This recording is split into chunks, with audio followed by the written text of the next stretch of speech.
Hey everybody, I'm Joshua Orro, the Mustang Prince, and welcome to Mustang Prince Orro Reports.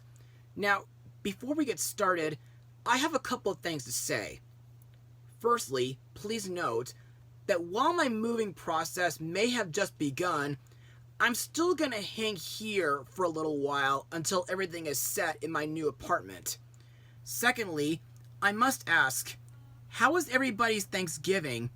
Mine was okay, but a bit of a mixed bag due to many folks interrupting my dinner prayer and of course our Wi-Fi going on and off at times. And of course, since today's blog was going to be my Thanksgiving episode this year, why don't we look at an episode where the Kingdom of Enchancia hosts a grand dinner for all the royals in the Tri-Kingdom area. Airing on television on April 4th, 2014, this is the Enchanted Feast. Now let's get started. In this episode, Sasha the Sorcerer is preparing to show off his exceptionally strong magical abilities at the Enchanted Feast.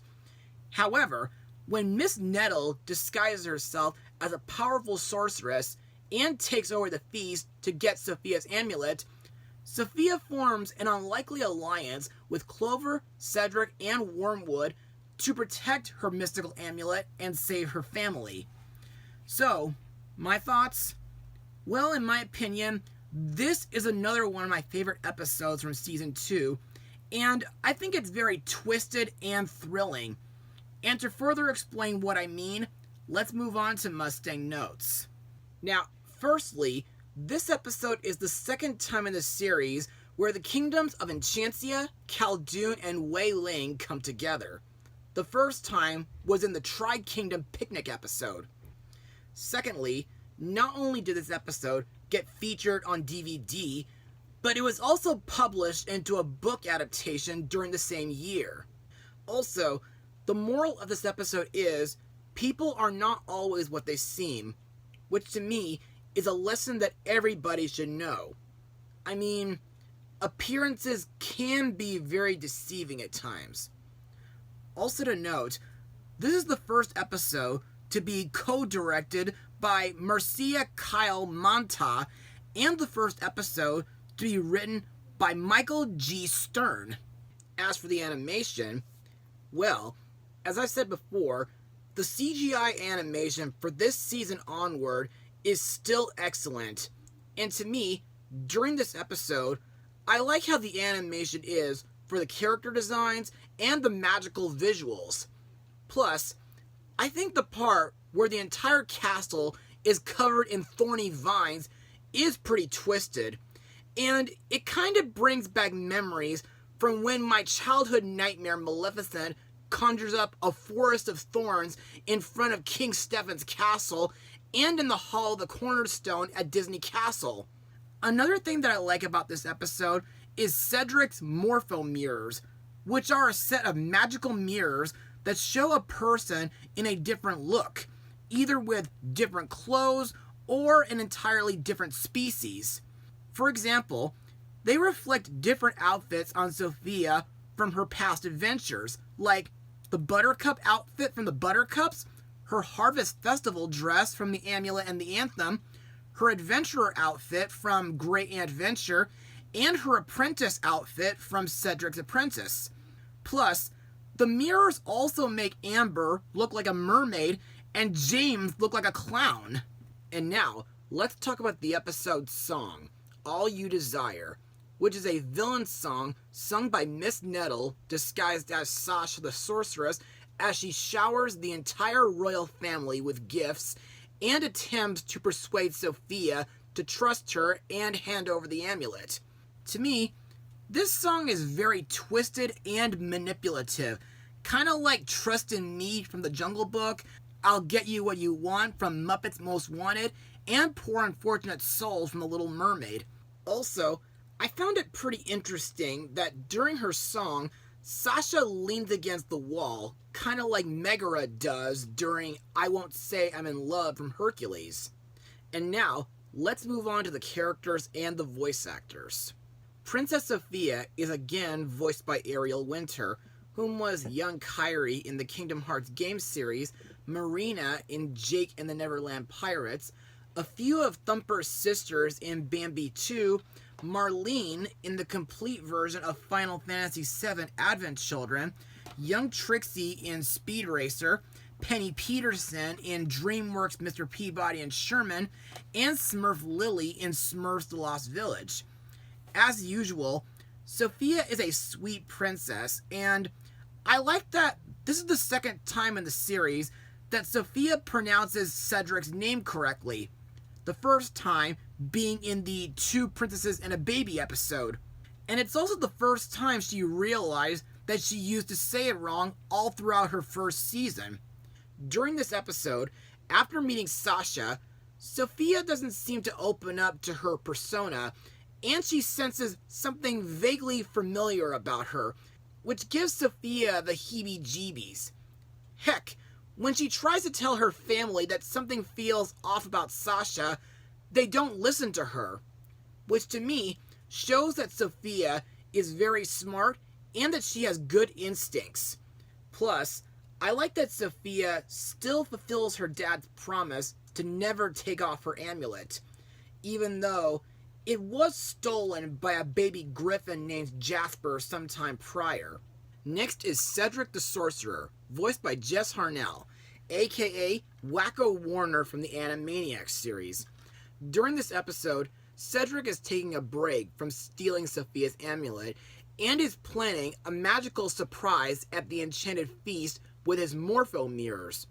Plus, this episode is the first time that Cedric had noticed that Sofia said his name correctly, but at the same time, it does feel weird that he wasn't paying attention when she said it right in the previous episode. However, I did feel bad when Cedric's wand got hexed by crazy crystals and when he was dismissed by King Roland and Amber.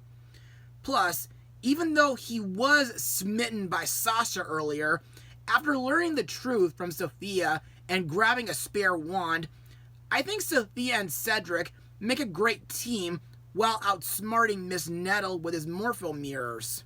Next we have Sofia's bunny friend Clover and Cedric's raven Wormwood, voiced by Wayne Brady and Jim Cummings. Now, this episode would have to be the second time in the series where Clover and Wormwood would cross paths, and even though they hate each other, I'm glad that they form a temporary truce here. Plus, I like that this is the first time since the show's pilot, Once Upon a Princess, where Wormwood actually speaks, rather than just squawking, mumbling, groaning, and laughing. And I like that he's shown to be a bit more tolerant of Sofia, lending her a hand and getting along with Clover at her request, like during the scene where he flies Clover up to Cedric's workshop to get a spare wand, and I like the parts where Clover chews at Rosie's vines. Next we come to Miss Nettle, voiced by Megan Mullally, whom was in films like Why Him, Monkey Bone, Teacher's Pet, Timeless Tales, The Steadfast Tin Soldier, Hotel Transylvania 2, and Once Bitten. Now, this is Miss Nettle's second appearance in Sofia's show. Her first appearance was in Make Way for Miss Nettle. And during this episode, sometime after being foiled at Royal Prep, she plans to steal Sofia's amulet so that she can become the most powerful fairy in the world. To me, Miss Nettle can be a very crafty and sly character while plotting against her enemies, and she's very manipulative and seductive while disguising herself as Sasha the Sorceress, like when she charms everybody except for Sofia by showering them with gifts. And I thought her most devious and sneaky act was when she sprinkled crazy crystals on Cedric's wand so that his magic can go haywire.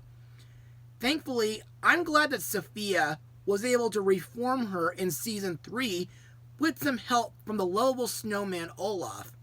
This is Miss Nettle's one-off sidekick, Rosie, voiced by Pamela Adlon, best known as Pajama Sam from the Humongous Entertainment CD-ROM games Lucky from the 101 Dalmatians animated series, Vidya from the Tinkerbell movies, Ashley Spinelli from the Recess series, and she was in Bumblebee, aka Nightformers.